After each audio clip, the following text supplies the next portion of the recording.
Hey guys, like I just said in my last video, I'm gonna do my opinion on Never Shout Never interview number 2 by BryanStars. I know I'm a little late with this one. Sorry. I can't help that. It's my bad. Sorry. Um, what can I say about what Christopher Drew has turned into? I know a lot of you say he was just keeping it real. And in some ways, he might have been. But the only reason he was acting like that was because New York Times was there. That's the only reason he was acting like that. If New York Times hadn't have been there, Christopher would have been just like he was in the first video. Happy-go-lucky, laughing, having an amazing time with his band and with Bryan. Um, Saying Bryan's questions are a joke and shouldn't be asked because they're not serious. They were fan-based questions. His fans asked those questions. So he not only insulted Bryan as an interviewer, but he insulted some of his fans, like me. He insulted me. Because what if I wanted to know the answer to some of those questions? Yeah, usually interviews are about your music. And some of Bryan's questions are about your music. But Bryan's more about getting to know the person themselves. Everybody knows about your music. Everybody knows the point behind your music. You know, we want to know you. We want to know what the real Christopher Drew is like. Obviously, we just saw it, but we want to know what the real Christopher Drew was like. Was he happy-go-lucky? Was he, what was his personality like? Because, let me tell you, huge fan of Black Veil Brides, okay? And Bless the Fall, and all of those bands. And when Bryan interviews them, and I get to see them for who they really are, it just makes me love the band even more.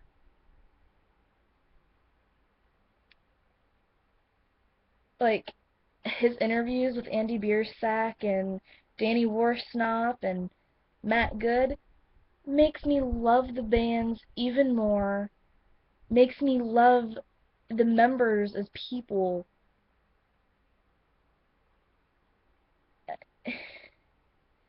And honestly, right now, I'm not loving the way Christopher Drew is. People say he's apologized. I haven't seen it. I haven't seen an apology from him toward anybody. I haven't seen it toward Bryan. I haven't seen it toward his fans. I haven't seen it toward anybody. So he may have apologized, he might not have. But an apology's not always going to take back something that you did, going to make everything better. If it wasn't for your career being in danger because of that interview, you wouldn't have apologized. I can tell you that much. Nobody's that stupid to believe that. And I know I'm probably going to get a lot of fighting on this video because everybody just wants it to be over and done with. Well, it's not going to be over and done with, because that video is up for everybody to see, and there are going to be more videos like this coming along throughout the entire year. So I'm not going to be the last one to make a video like this. Now, am I going to stop listening to Never Shout Never as a band? No. But I've lost a lot of respect for Christopher. I don't see him as an icon anymore.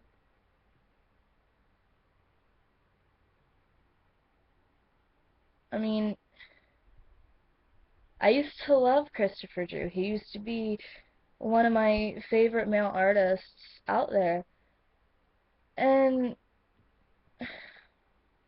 Chris was getting on to Bryan for not asking their, I think it was their drummer, questions. Okay, do you want to ask questions to a guy who's just sitting there, staring at you, like this? And then when you do answer my question, yeah.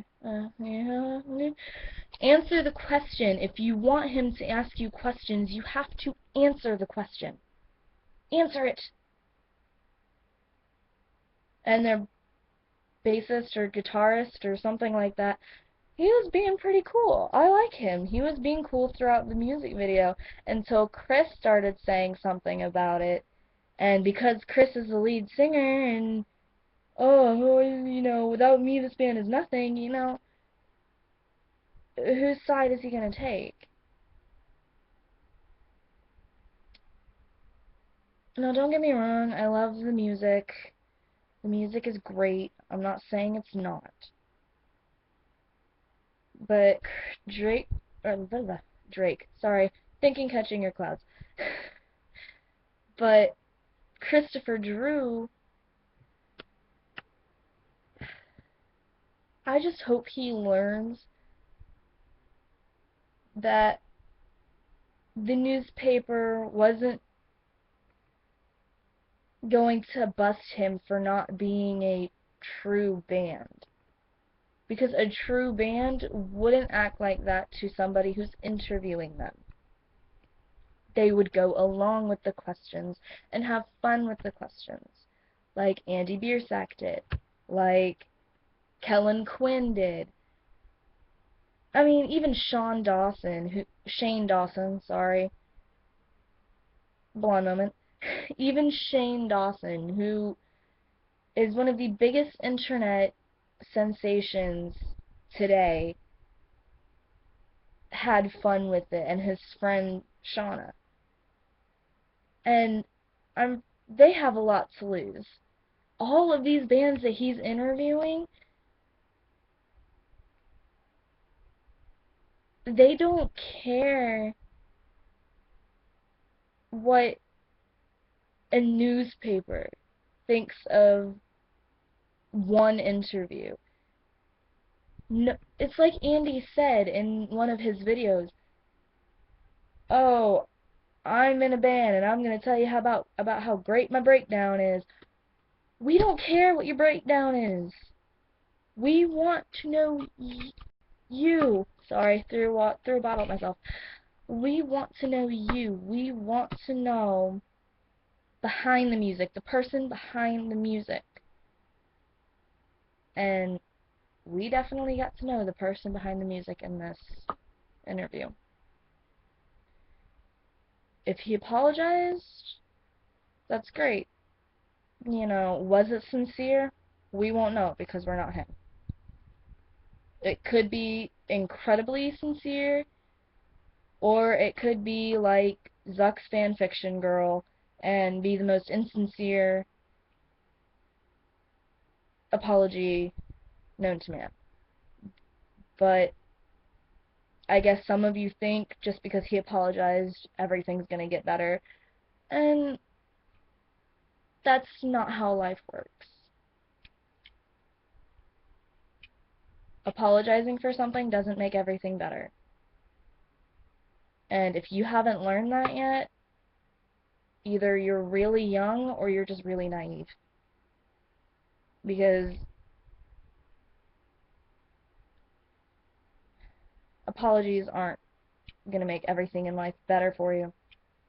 So, I think Christopher needs to know that. Because,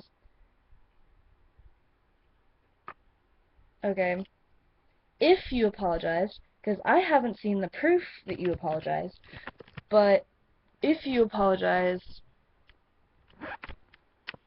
just know apologies aren't going to get you everywhere in life. And right now, you're living better than I am. So, Don't screw it up for yourself by being rude. Just go with the flow and have fun. If you're doing something that you really love to do, don't let one newspaper ruin it for you. Don't let one interviewer ruin it for you. Go along with it. Have fun. Because, in all honesty, my dream of being a musician probably isn't going to come true.